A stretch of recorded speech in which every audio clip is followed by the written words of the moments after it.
الله الرحمن الرحيم الحمد لله نحمده ونستعينه ونستغفره ونؤمن به ونتوكل عليه ونعوذ بالله من شرور أنفسنا ومن سيئات أعمالنا من يهده الله فلا مضل له ومن يضلله فلا هادي له ونشهد أن لا إله إلا الله وحده لا شريك له ونشهد أن سيدنا ونبينا ومولانا محمدا عبده ورسوله صلى الله تعالى عليه وعلى آله وأصحابه وبارك وسلم تسليما كثيرا أما بعد فأعوذ بالله من الشيطان الرجيم بسم الله الرحمن الرحيم من كان يريد حرث الآخرة نزد له في حرثه ومن كان يريد حرث الدنيا نؤته منها وما له في الآخرة من نصيب. وقال تعالى من كان يريد العاجلة عجلنا له فيها ما نشاء لمن نريد ثم جعلنا له جهنم يصلاها مذموما مدحورا ومن أراد الآخرة وسعى لها سعيها وهو مؤمن فأولئك كان سعيهم مشكورا. صدق الله العظيم. عن أنس بن مالك رضي الله عنه قال قال رسول الله صلى الله عليه وسلم من كانت الآخرة همه جعل الله غناه في قلبه وجمع له شمله وأتته الدنيا وهي راغمة ومن كانت الدنيا همه جعل الله فقره بين عينيه وفرق عليه شمله ولم يأته من الدنيا إلا ما قدر له أو كما قال عليه الصلاة والسلام. وقال علي رضي الله عنه من أراد غنى بلا مال وهيبة بلا سلطان وعزا بلا عشيرة فليتق الله فإن الله يأبى أن يذل إلا من عصاه أو كما قال عليه رضي الله عنه. اللهم صل على سيدنا محمد وعلى آل سيدنا محمد وبارك وسلم. اللهم صل على سيدنا محمد وعلى آل سيدنا محمد وبارك وسلم. اللهم صل على سيدنا محمد وعلى آل سيدنا محمد وبارك وسلم. اللہ تعالیٰ کا شکر ادا کرتے ہیں اور ہر وقت کرنا ہے اور کرنا چاہیے.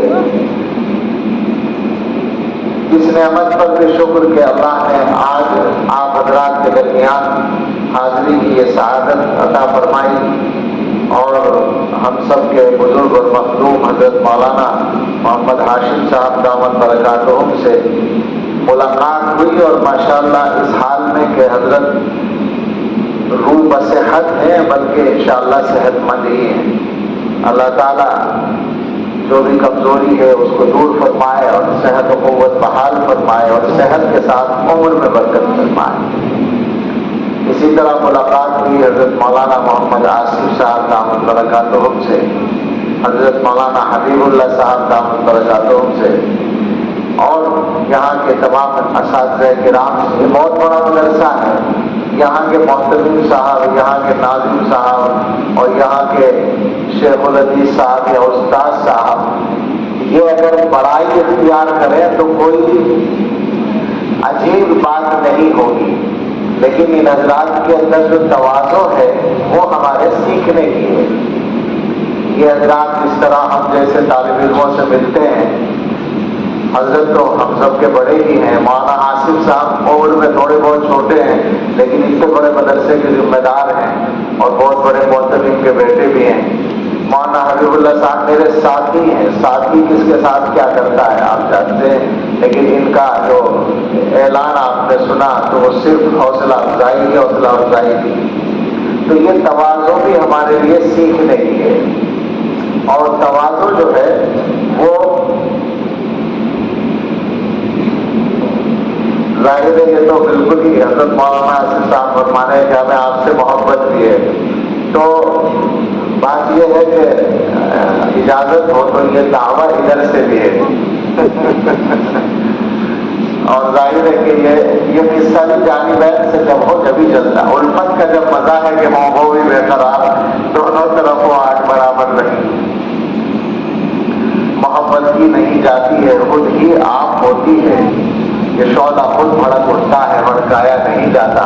محبت کے لیے دنیا میں دل مخصوص ہوتے ہیں. یہ وہ نغمہ ہے جو احساس پر گایا نہیں جاتا.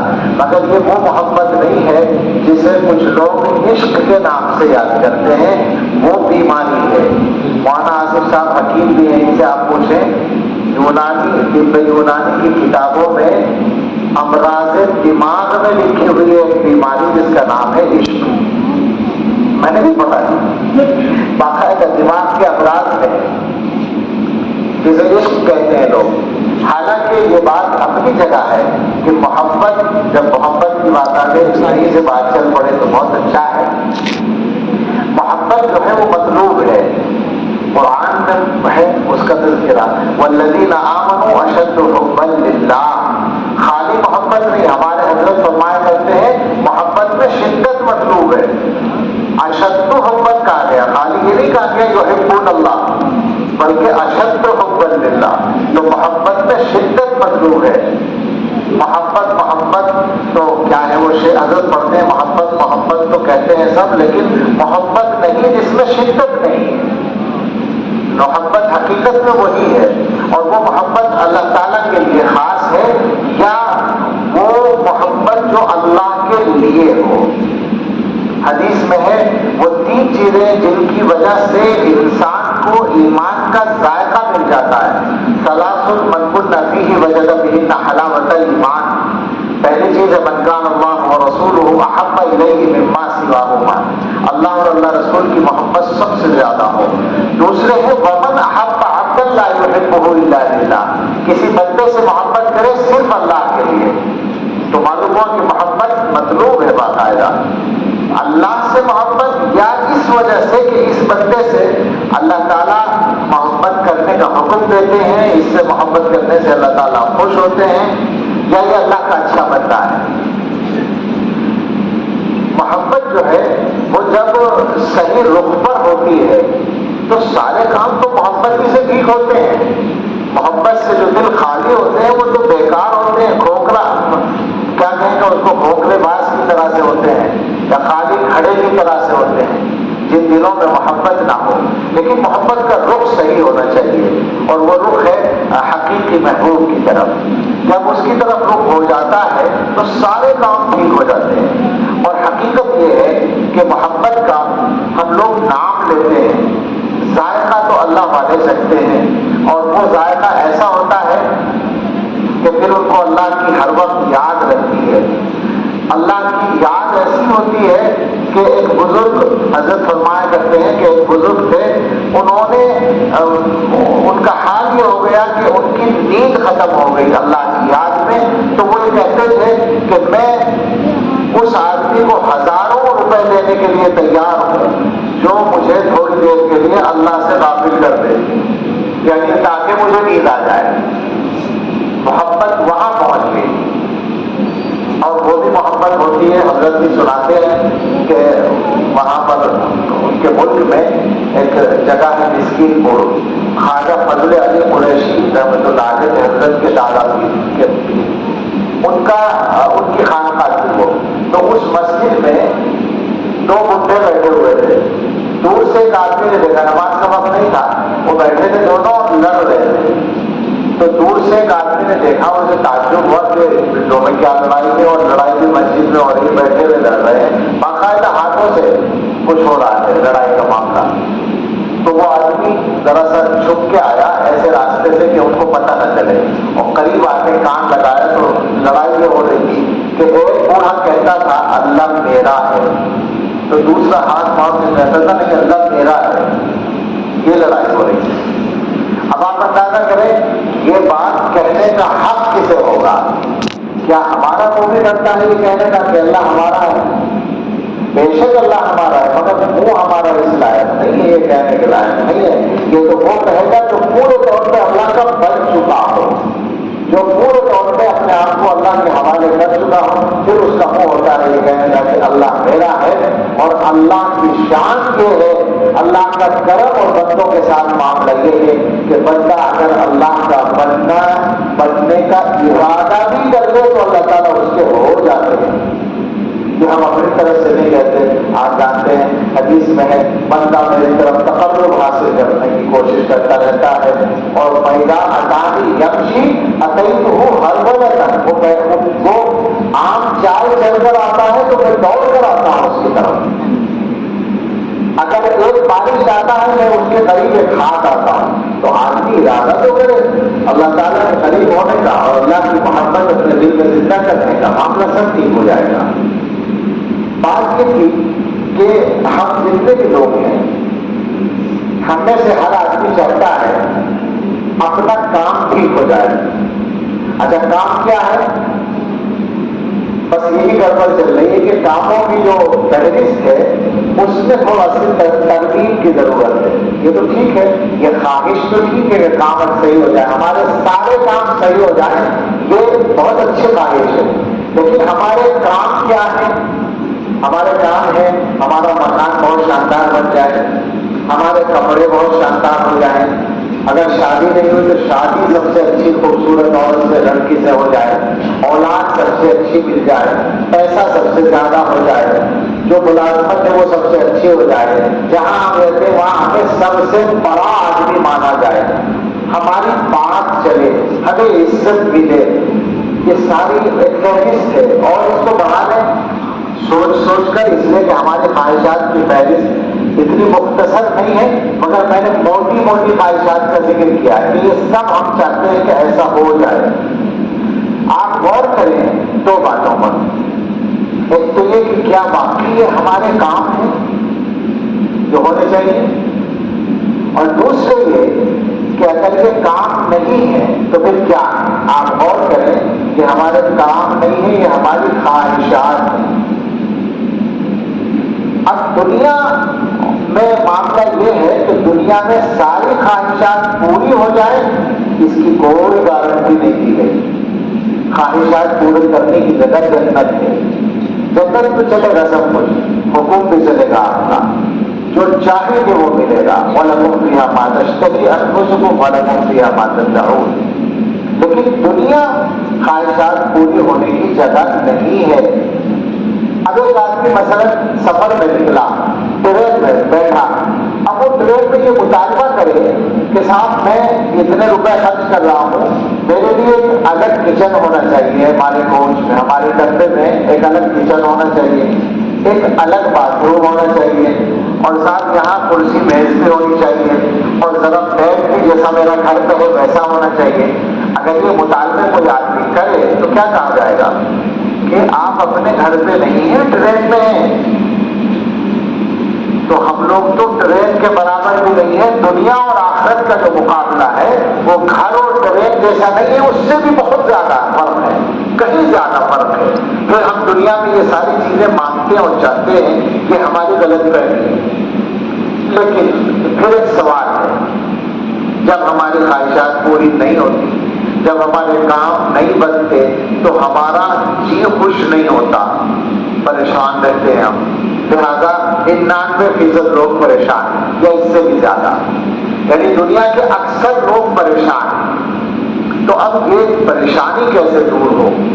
تو اس کا جواب یہ ہے کہ وہ بدلنا پڑے گا، نقطۂ نظر بدلنا پڑے گا، خواہشات اور کاموں کی فہرست بدلنی پڑے گی، بلکہ اس سے بڑھ کر آسان لفظ بولے، مقصد کی فہرست کو ٹھیک کرنا پڑے گا، مقصد صحیح کرنا پڑے گا۔ مقصد کہاں سے ملے گا؟ وہ حدیث ہے جو ابھی پڑھی تھی، رسول اللہ صلی اللہ تعالیٰ علیہ وسلم نے فرمایا، من کانت الآخرۃ ہمہ۔ یہ حدیث ایسی ہے کہ بالکل پر ہے سارے معاملات کو ٹھیک کرنے کا۔ آپ سوچ لیں، حضور فرماتے ہیں جس آدمی کا مقصد، ہم کے اصل معنی ہے غم، فکر، غم سے مراد ہے فکر، یعنی جیسے آپ کو کبھی کبھی ایسا ہوتا ہے کہ کوئی بہت ضروری کام درپیش ہے اور اس میں بہت محنت کی بھی ضرورت ہے، کچھ آدمیوں کی بھی ضرورت ہے. مثلا آپ کے شادی ہو رہی ہے، آج کل سب سے مشکل کام شادی ہی بنا رکھا ہے ہم لوگوں نے. مثلا شادی ہو رہی ہے تو اب شادی سے ایک دن پہلے میزبان کا جو حال ہے وہ کیا ہے، اس کے دماغ پر جو کچھ بوجھ ہے وہ ہم ہے. یعنی میں سمجھانے کے لیے ایک مثال دے رہا ہوں. کوئی بھی ایسا معاملہ جو آدمی کا سب سے بڑا مقصد بنا ہوا ہو، جو اس کے لیے بوجھ کا سبب ہو، جو اس کے لیے فکر کا سبب ہو. اب حضور فرماتے ہیں جس آدمی کی فکر، اصل فکر آخرت ہے. دو ہی طرح کے لوگ ہیں، ایک وہ ہے جن کی اصل فکر آخرت ہے، اور ایک ہم جیسے لوگ ہیں جن کی اصل فکر دنیا کے کام ہے. تو اب آپ سوچیں، حضور تو سچ بولتے ہیں صلی اللہ علیہ وسلم، اللہ کی طرف سے بولتے ہیں، اللہ کے وعدے سناتے ہیں. تو سیدھی سیدھی بات ہے، زیادہ تفصیل میں بھی جانا نہیں پڑے گا. ترجمہ سنیں، جس آدمی کا اصل مقصد، اصل غم آخرت ہے، تو اسے کیا ملے گا؟ جعل اللہ غناہ فی قلبہ، اللہ تعالیٰ اس کی غنا، مالداری، بے نیازی، اطمینان دل میں رکھ دیں گے. اس کے ایک کام تو یہ ہوگا. اب ہم سب سوچ رہے ہیں اگر یہ چیز ہمارے دل میں آ جائے تو کوئی مسئلہ باقی رہے گا کیا؟ غنا دل میں آ گیا، پریشانی ختم ہو جائے گی. پریشانی تو یہی ہے نا کہ دل میں احتیاج اور فقر ہے، مجھے یہ بھی مل جائے، مجھے یہ بھی مل جائے، مجھے یہ بھی مل جائے. آپ ذرا تجربہ کریں، مولانا میں سچ کہتا ہوں، تجربہ کریں.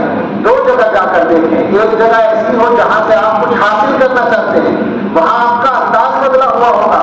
ایک جگہ وہ ہو جہاں سے آپ نے طے کر رکھا مجھے کچھ نہیں چاہیے، میں ملنے آیا ہوں خالی، وہاں انداز بدلا ہوا ہوگا. سوچیں. تو جب آخرت اصل مقصد ہے تو دنیا میں رہ کے کیا کرے گا؟ مجھے تو کچھ لینا دینا ہے نہیں، بے نیاز. تو اللہ تعالیٰ اس کے دل میں غنا رکھ دیں گے. اور اس کے بعد جمع لہ شملہ، اللہ اکبر، بڑی نعمت ہے. ہم جو بچے ہیں ان کو تو اتنا بھی سمجھ میں نہیں آئے گا، لیکن بڑوں کو سمجھ میں آئے گا. اللہ تعالیٰ اس کے سارے معاملات کو ٹھیک کر دیں گے، انتشار ختم کر دیں گے. اس کا شمل، اس کا جو کچھ بھی معاملہ ہے اس کو جمع کر دیں گے، منتشر ہونے سے بچا دیں گے. اور آگے ایک بات ایسی فرمائی ہے کہ مولویوں کو تو گرانے باندھ لینی چاہیے، اور مولویوں سے زیادہ تجربہ اس کا کسی کو ہوتا بھی نہیں. وَأَتَتْهُ الدُّنْيَا وَهِيَ رَاغِمَةٌ، اس کے بعد دنیا ذلیل ہو کر آئے گی. کیوں آئے گی ذلیل ہو کے؟ جسے آپ پوچھ نہ رہے ہوں وہ ذلیل ہی تو ہوتا ہے جی. اور آئے گی کیوں؟ اس لیے کہ تقدیر میں ہے. دونوں باتیں جوڑ لیں. جو مقدر ہے وہ ملے گا نا. آپ نے مقصد بنایا نہیں تو بیچاری خود ہی آئے گی وہ چلتی. اور کیا ہوگا؟ آپ نے اس کو مقصد نہیں بنایا اور اللہ نے مقرر کر رکھا ہے کہ ملنی ہے تو آئے گی. عدد دنیا وہی عراقی. اس کو میں ذرا سا اور اگلے ٹکڑے میں واضح بھی کروں گا اگلی حدیث کی روشنی میں. اس حدیث کو پورا کر لیں. وَمَنْ كَانَتِ الدُّنْيَا هَمَّهُ، جس کا مقصد دنیا ہو. ذرا ہم میں سے ہر آدمی سوچے اس کو کہ یہ باتیں ہمارے اوپر ثابت تو نہیں آ رہی تھیں. جس آدمی کا مقصد دنیا ہو، مجھے عزت ملے، مجھے شہرت ملے. ہم یہاں زیادہ تر تو علماء ہی ہیں، طلباء ہیں، علماء ہیں. اس لیے ایک راز کی بات پاش کرنے میں آ رہے ہیں کہ ہم مولویوں کی مصیبت ہے تو یہی عزت ملے، شہرت ملے. اصل جو ہے مولوی کو پیسہ نمبر 2 پہ چاہیے، عزت و شہرت نمبر 1 پہ چاہیے. جاہ اور مال دو ہے نا. بہت سارے مولوی تو ایسے ملیں گے جو مال سے جاہ کو خریدتے ہیں.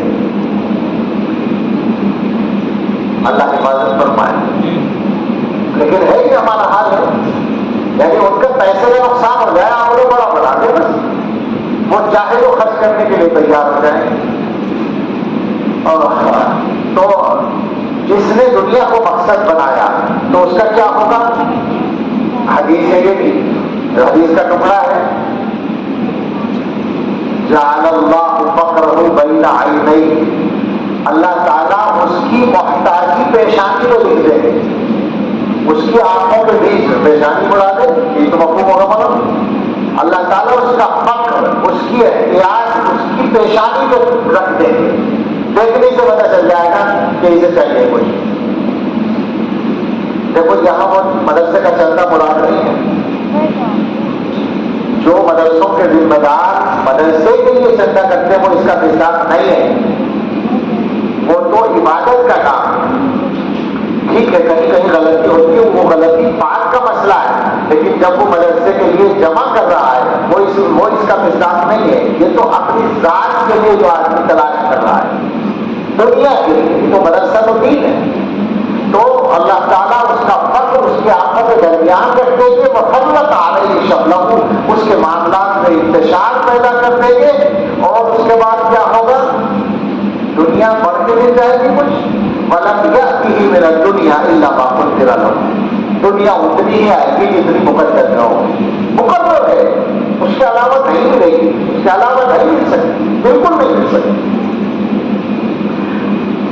حضرت علی رضی اللہ تعالیٰ عنہ کا ایک ارشاد میں نے پڑھا ہے، انہوں نے اسی بات کو اپنے بلیغ انداز میں فرمایا، میں اس کو بولتا رہتا ہوں۔ وہ فرماتے ہیں جس آدمی کو مال چاہیے، مالداری چاہیے، عام طور پر جو آدمی کو جو چاہیے وہ تین چیزیں ہیں، حضرت علی نے ان کو جمع کیا ہے، مالداری چاہیے، عزت چاہیے اور طاقت چاہیے، یعنی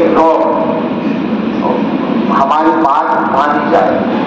اسی چکر میں سب پریشان، طاقت کے لیے تو الیکشن بھی لڑتے ہیں لوگ، ٹھیک، یہ بھی اسی کے کا مزاج ہے، مال سے جان خریدتے ہیں، الیکشن میں کتنا خرچ کرتے ہیں لوگ، اللہ کی پناہ۔ ابھی دلی کے جو الیکشن ہوئے، بلدیہ کے الیکشن یوپی میں، تو ہمارا جو آبائی وطن ہے وہاں پتہ چلا محلے کے وہ جو وارڈ کا ممبر ہے اس نے اتنے لاکھ روپے خرچ کیے، اور اس کے بعد جب یہ پتہ چلا کہ وہ ہار بھی گیا تو مجھے بہت مزہ آیا، وہ ابھی تک ملا نہیں مجھے، ورنہ میں اسے مبارکباد دوں گا اور ہنسوں گا اس پر، رشتے دار ہے میرا، اور اسے کہوں گا کہ میں نے بہت خوشی منائی کہ تم نے اتنے لاکھ روپے خرچ کیے اور تم ہار گئے، ہارنا ہی چاہیے، اور حرام چیزوں میں خرچ کرتے ہیں آج کل الیکشن والے، الیکشن کے امیدوار۔ تو پڑھائی چاہیے، طاقت اور عزت چاہیے اور مالداری چاہیے۔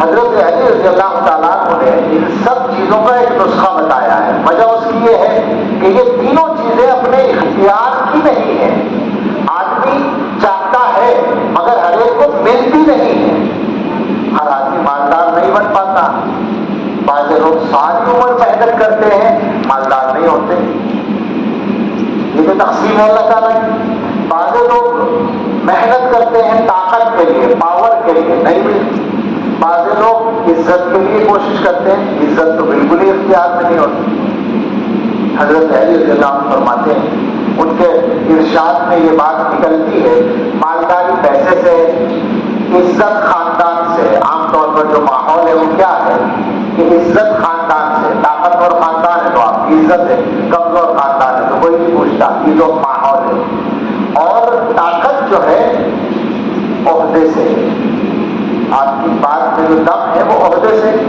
عہدہ ہے تو آپ کی بات مانی جا رہی ہے ورنہ نہیں مانی جا رہی، یہ دنیا کا دستور ہے، مگر یہ سب اپنے اختیار میں نہیں۔ حضرت فرماتے ہیں جو آدمی مال کے بغیر مالداری چاہے، خاندان کے بغیر عزت چاہے، عزت بلا عشیرت، اور عہدے کے بغیر طاقت چاہے، روب چاہے، تینوں کے لیے ایک کام، فَلْيَتَّقِ اللَّهَ، اس کو چاہیے کہ تقوی اختیار کرے، اللہ سے ڈر کے زندگی گزارے۔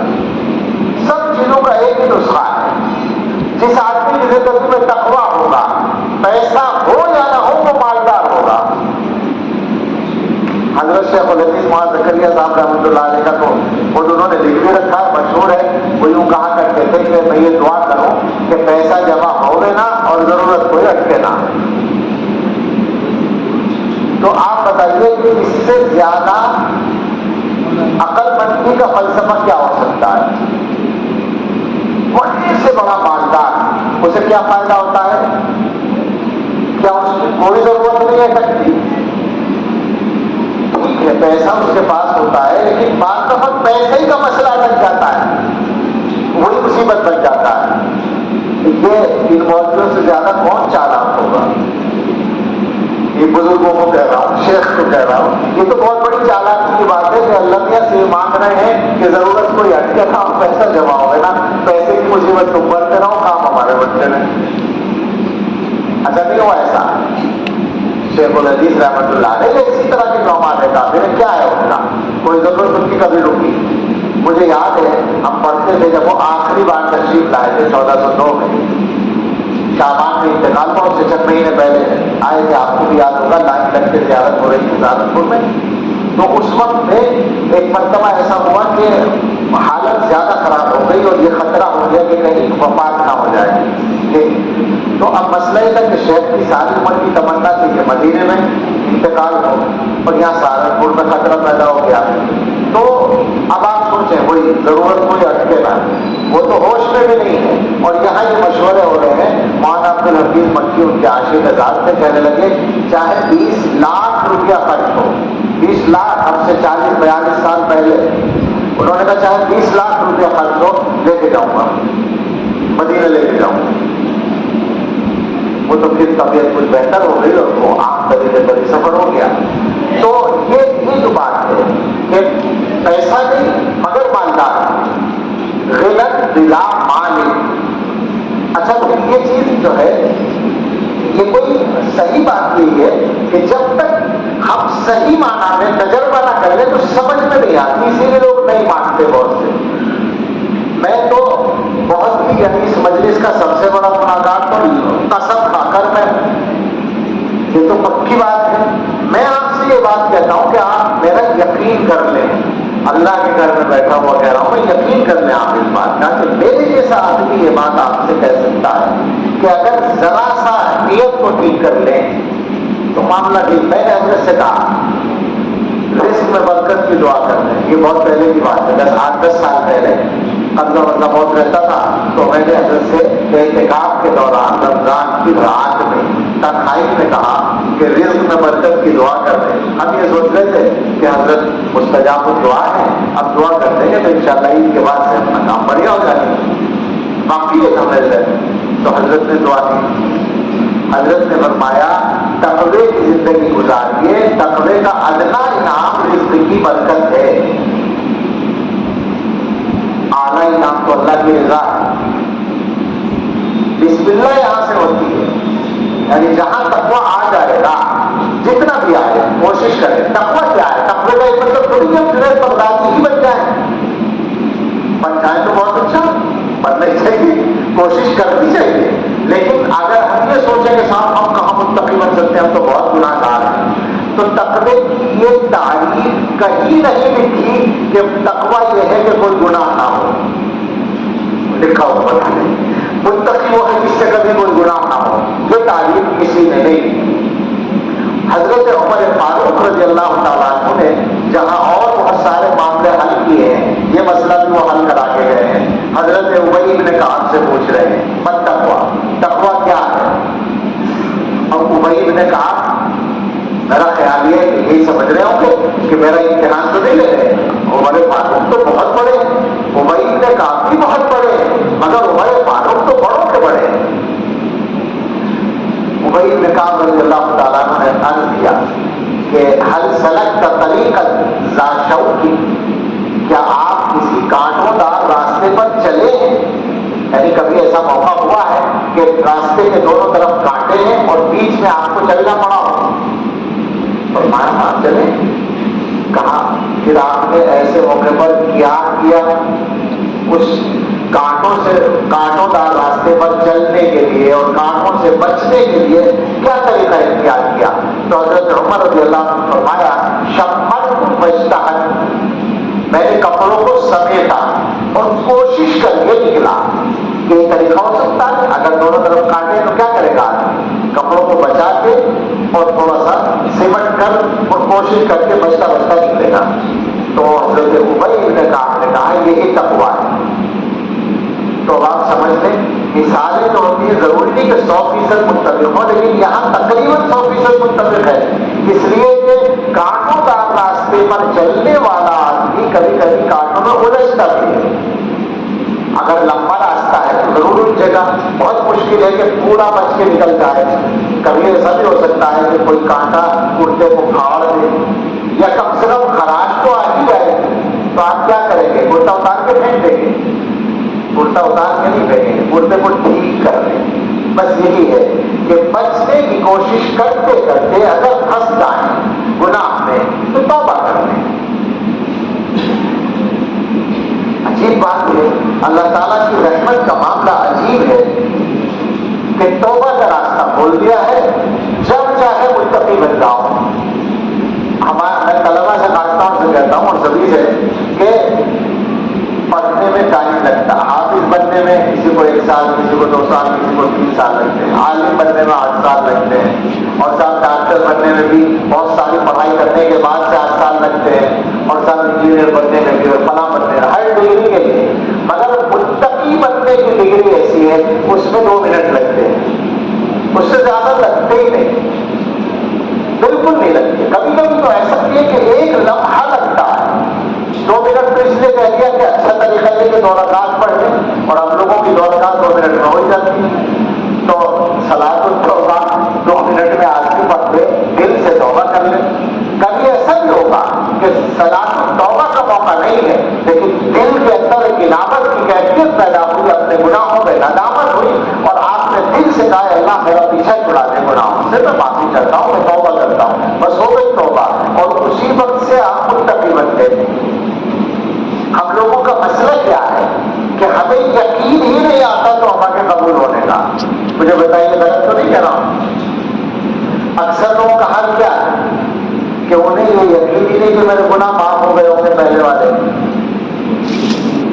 وہ یہ سوچتے ہیں کہ میرے گناہ تو بہت بڑے بڑے، میں نے تو بہت بڑے بڑے گناہ کر رکھے ہیں، کیسے معاف ہو جائیں گے؟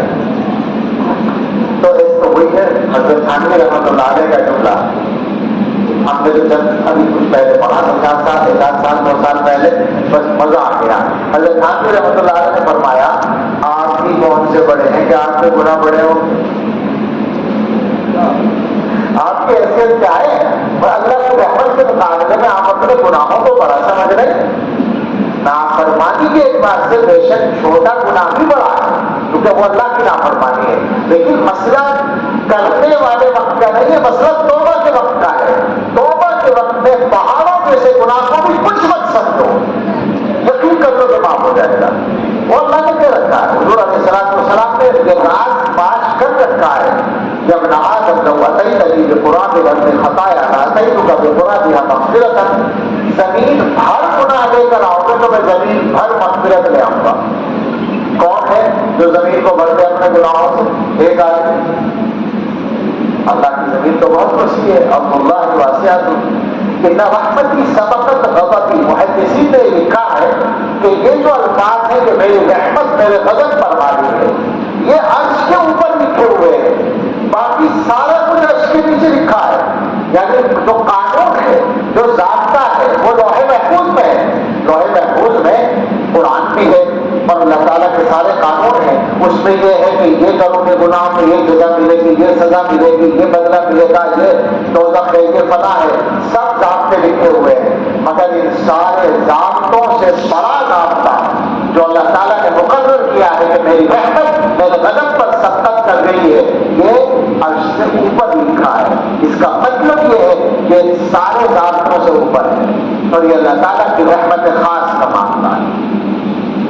جب یہ اللہ کا معاملہ ہے تو اب ہمیں بات کو سمیٹتے ہوئے واپس آئیں 2 باتوں کی طرف۔ ایک تو یہ کہ ایسے اللہ سے محبت نہ کریں تو کیا کریں آپ، اور کس سے محبت کریں؟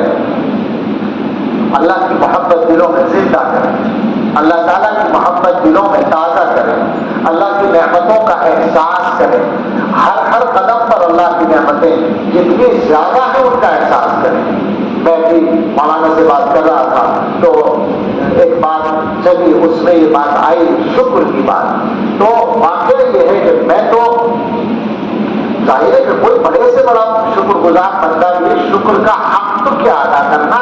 جتنی نعمتیں ان کو گر بھی نہیں سکتا, لیکن جتنی کوشش ہو سکتی ہے تھوڑی بہت شکر کی کرتے ہیں تو نعمتوں کی بارش دیکھتے ہیں. اور جانتے ہیں کہ شکر کا کیا مطلب ہے؟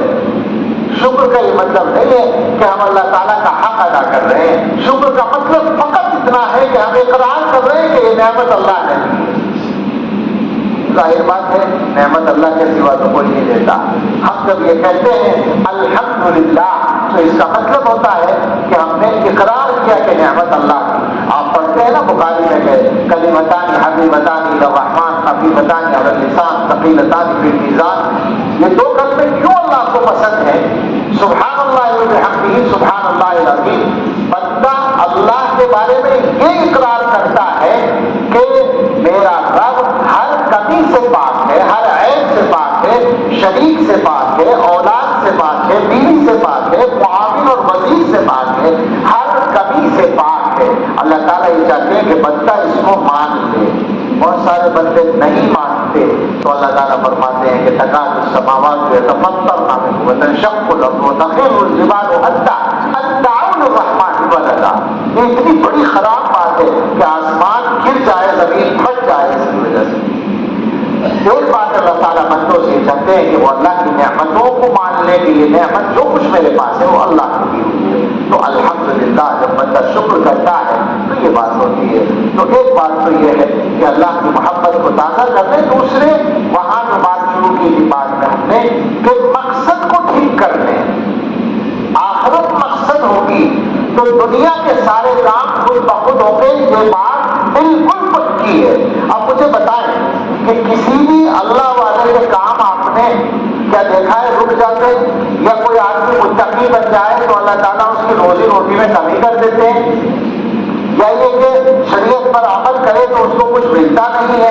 ہم تو آپ سے سچ کہتے ہیں, بہت چھوٹے آدمی ہیں, بہت گناہ گار بھی ہیں, لیکن آپ سے قسم کھا کے کہتے ہیں کہ اگر اللہ تعالیٰ سے یہ طے کر لو, یہ عہد کر لو, یا ناز کے طور پر کہو کہ یہ ضد کر لو کہ صرف حلال چاہیے, مشتبہ میں نہیں چاہیے, تو اللہ تعالیٰ حلال ہی سے برکت عطا فرما دے. کیوں چکر میں پڑتا ہے آدمی حرام اور مشتبہ مان کے؟ کیوں لالچ میں پڑتا ہے؟ اور اگر یہ طے کر لو کہ اللہ میری آدمی کے ساتھ چاہیے, میں بندوں کے آگے ہاتھ پھیلانا نہیں چاہتا, تو ایسے ہی ملے گا. دینے والے تو اللہ تعالیٰ دینے والے کرتے نہیں ہیں. عجیب عجیب تجربے اس کے ہو سکتے ہیں اور ہوتے ہیں لوگوں کو. تو اللہ تعالیٰ کے ساتھ معاملہ ٹھیک کریں, مقصد کو ٹھیک کریں. مقصد آخرت ہے. دنیا کے کسی مقصد کو حاصل کرنے کے لیے آخرت کا نقصان نہ ہو. مجھے عزت چاہیے, اب عزت حاصل کرنے کا جو راستہ دنیا میں لوگوں نے اپنا رکھا ہے کہ اس کی عزت گھٹا دو, اس کی عزت گھٹا دو, اس کی عزت گھٹا دو, میں بڑا ہو جاؤں گا. یہ حرام ہے, مگر یہ حرام کام اکثر لوگ کر رہے ہیں. ہمارے ماحول میں ہو رہا ہے. یہ حسد کیا چیز ہے؟ حسد کیوں کرتے ہیں لوگ؟ اسی لیے کرتے ہیں نا کہ اسے عزت دے دی اللہ کی. مجھے نہیں ہے, مجھے کر لے کیا کرے, ملے گی نہیں ملے گی. حسد کرنے والے کو عزت مل جائے, میں تو قسم کھا کے کہتا ہوں ملے ہی نہیں. سوال ہی بدل ہوتا ہے. عزت چاہیے تو اللہ کی نعمتوں پر جاؤ اور نعمت دینے والے پر نظر رکھو. حضرت فرمایا کرتے ہیں کہ حسد کا مطلب یہ ہے کہ آپ یہ چاہتے ہیں کہ اللہ تعالیٰ اپنی نعمتیں تقسیم کرنے میں آپ سے مشورہ کریں. کس کو عزت دینی ہے؟ ارے وہ تو بڑا خراب آدمی ہے, پتہ نہیں کہاں مشہور ہو گیا, وہ تو بڑا خراب آدمی, اسے کیوں عزت مل گئی, وہ تو بڑا خراب آدمی, اللہ نے پتہ نہیں کیوں نماز رکھا ہے. یعنی آپ کو تو پتا ہے وہ بڑا خراب آدمی, اللہ نے کو پتہ نہیں. نعوذ باللہ. اللہ کی نعمتوں کی تقسیم کرنے کو اپنے ہاتھ میں نہ رکھو. عزت چاہیے, جہاں سے ملتی ہے وہاں جاؤ نا. عزت اللہ کے نام, اصل عزت اللہ کی ہے. جس کا جتنا اللہ سے تعلق ہوتا ہے اتنی اس کی عزت ہوتی ہے. اور حضرت ایک بات فرماتے ہیں, دنیا میں بندوں کے معاملات کو اگر ٹھیک کرنا اپنے ساتھ تو بندوں کے معاملات اس معاملے کا عکس ہوتے ہیں جو آپ کا اللہ کے ساتھ ہے. آپ کا اللہ کے ساتھ جو معاملہ ہے, آپ کے ساتھ بندوں کے معاملات اسی کا نتیجہ اور عکس ہوتے ہیں, برتر ہوتے ہیں. اللہ تعالیٰ فاعل مختار, قادر ہے, مختار ہے, فعال لما یرید ہے, جو چاہتے ہیں وہ ہوتا ہے. تو وہ اپنا معاملہ وہاں سے ٹھیک کر لیں، سب ٹھیک ہو جائے گا۔ حضرت فرماتے ہیں جو بندہ اللہ تعالیٰ سے جتنا ڈرتا ہے اللہ کے بندے اس سے اتنے ڈرتے ہیں۔ جو بندہ اللہ تعالیٰ سے جتنی محبت کرتا ہے اللہ کے بندے اس سے اتنی ہی محبت کرتے ہیں، اور جو بندہ اللہ کی جتنی عبادت کرتا ہے اللہ کے بندے اس کی اتنی ہی خدمت کرتے ہیں۔ اس کا مطلب کیا ہے کہ تم جو اللہ کے ساتھ معاملہ کر رہے ہو اللہ کے بندے وہی معاملہ تمہارے ساتھ کرتے ہیں۔ اللہ کے بندے یہ نہیں دیکھتے کہ تم ان کے ساتھ کیا کر رہے ہو۔ جو بیچارے محبت کرنے والے ہوتے ہیں اللہ والوں سے، ان بیچاروں کو وہ اللہ والے جانتے بھی نہیں مگر وہ محبت کر رہے ہیں۔ اس کا مطلب یہ ہے کہ وہ اپنے ساتھ معاملے کو نہیں دیکھ رہے میرے ساتھ کیا ہو رہا ہے، وہ اللہ کے معاملے کا پردہ ان کے دل پر آ رہا، عکس ان کے دل پر پڑ رہا ہے، ان کا معاملہ بدل رہا ہے۔ تو مال چاہیے ٹھیک ہے، آپ محنت کر سکتے ہیں، مال کمانے کے لیے بھی محنت کر سکتے ہیں، کوئی پابندی نہیں، حلال کمانے کی کوئی حد مقرر نہیں، چاہے جتنے بڑے مالدار آپ بن جائیں، کہیں نہیں لکھا کہ اگر آپ ایک گھر کے مالک ہو گئے تو آگے آپ کاروبار مت کر دیں، نہیں، آپ کو اجازت ہے اگر آپ حلال کماتے ہیں بڑھائیے اپنا پیسہ، مگر آخرت کا نقصان کر کے ایک پیسہ بھی آپ اپنے پاس نہ لائیں۔ دنیا مقصد ہوگی آخرت بھول جائے گی، دنیا مقصد نہیں ہوگی آخرت اصل ہوگی، دنیا کے سارے کام آخرت کو سامنے رکھ کر کرے گا۔ یہ مجمل بات ہے، سچی بات ہے کہ تفصیل کا موقع نہیں ہے۔ ہر آدمی اپنی زندگی میں فٹ کرے اس کو کہ میرا یہ کام آخرت کو مقصد بنا کر ہے یا دنیا کو مقصد بنا کر ہے، نیتیں ٹھیک کرے۔ حضور علیہ السلام نے جو فرمایا انما الاعمال بالنیات، ایسا لگتا ہے کہ اتنا بڑا قاعدہ کلیہ تو دنیا میں پایا ہی نہیں جاتا۔ ہر عمل کی جان نیت ہے، تمام اعمال کی جو قدر ہے وہ نیت سے تعلق رکھتی ہے۔ تو جب یہ نیت صحیح ہو جائے گی، آخرت اصل بن جائے گی، تو دنیا کے کام ٹھیک ہو جائیں گے۔ میں نے بات یہیں سے شروع کی تھی، ہم سب چاہتے ہیں کہ ہمارے کام ٹھیک ہو جائیں، مگر کاموں کی فہرست گڑبڑ ہو رہی ہے۔ کاموں کی فہرست ٹھیک کر لیں، آخرت کو نمبر 1 پر رکھ لیں، باقی سارے کام سائے کی طرح آپ کے پیچھے پیچھے چلتے رہیں گے۔ اور یہ بات بھی ذہن میں رکھیں کہ یہ نیت نہ کر لیں ابھی سے کہ آخرت کی نیت اور تقوی کی نیت اس لیے کر رہے ہیں کہ دنیا کے کام ٹھیک ہو جائیں، یہ تو الٹی ہو جائے گی بات۔ اصل اللہ ہی کو راضی کرنے کے لیے، اسی لیے ہم آئے ہی اس کام کے لیے، ہم آئے ہیں دنیا میں اللہ کی بندگی کے لیے، دنیا کے کام نپٹانے کے لیے نہیں آئے ہیں۔ دنیا میں جو کام ہے وہ تو خود بخود اللہ تعالیٰ ٹھیک کر دیں گے۔ حضرت ابن عباس رضی اللہ تعالیٰ عنہما کو جو حضور علیہ السلام نے فرمایا تھا اس کا ترجمہ کر کے پھر بات کو ختم کرتے ہیں۔ 7 سال چل رہے تھے تو حضور نے فرمایا یا غلام، اے لڑکے، معلموں کا کلمات ہی، میں تجھے چند باتیں سکھاتا ہوں تجھے فائدہ دے گی۔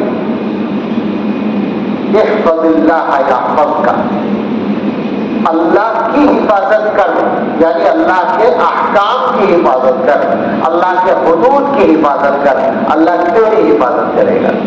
پھر فرمایا احفظ اللہ تجدہ تجاہک، اللہ کے حدود و احکام کی حفاظت کر تو اللہ کو اپنے سامنے پائے گا، جہاں ضرورت ہوگی اللہ سامنے۔ اور اس کے بعد فرمایا وَاعْلَمْ، یہ علماء کو ہمیشہ یاد رکھنا چاہیے، وَاعْلَمْ أَنَّ الْأُمَّةَ لَوْ اجْتَمَعَتْ عَلَىٰ أَن يَنفَعُوكَ بِشَيْءٍ لَمْ يَنفَعُوكَ إِلَّا بِشَيْءٍ قَدْ كَتَبَهُ اللَّهُ لَكَ۔ سارے لوگ، امت، قوم، ساری امت اگر یہ چاہے جمع ہو جائے اس بات کے لیے کہ تمہیں کسی چیز کا فائدہ پہنچا دیں، تو وہی فائدہ پہنچا سکتے ہیں جو اللہ نے لکھ رکھا ہے تمہارے لیے۔ وَلَوِ اجْتَمَعُوا عَلَىٰ أَن يَضُرُّوكَ بِشَيْءٍ لَمْ يَضُرُّوكَ إِلَّا بِشَيْءٍ قَدْ كَتَبَهُ اللَّهُ عَلَيْكَ۔ اور اگر وہ سب اکٹھے ہو جائیں اس بات پر کہ تمہیں کوئی نقصان پہنچائے تو وہی نقصان پہنچا پائیں گے جو اللہ نے لکھ رکھا ہے، اس کے علاوہ نہیں ہو سکتا۔ جفت الاقلام، جفت الاقلام ورفعت الصحف، ساری چیزیں مل کر قلم خشک ہو چکے ہیں، صحیح کو اٹھائے جا چکے ہیں، تم کس چکر میں پڑے ہو؟ سب کچھ مقرر ہو چکا ہے، جو مقرر ہے اس کے لیے پریشان ہو، جو تمہارے کرنے کا کام ہے اس کو چھوڑے بیٹھے ہو. اصل تمہارے کرنے کا کام ہے آخرت کی فکر کے ساتھ زندگی گزارو اور دنیا کے کاموں کو اللہ پر چھوڑو. اللہ تعالیٰ مجھے بھی اور آپ کو بھی توفیق دے اور اس مجلس کو ہم سب کے لیے نافع بنائے اور ان بزرگوں کی برکت سے ہمیں بھی سب کو سچی توبہ کی توفیق عطا فرمائے. آمین. وآخر دعوانا ان الحمد للہ رب العالمین.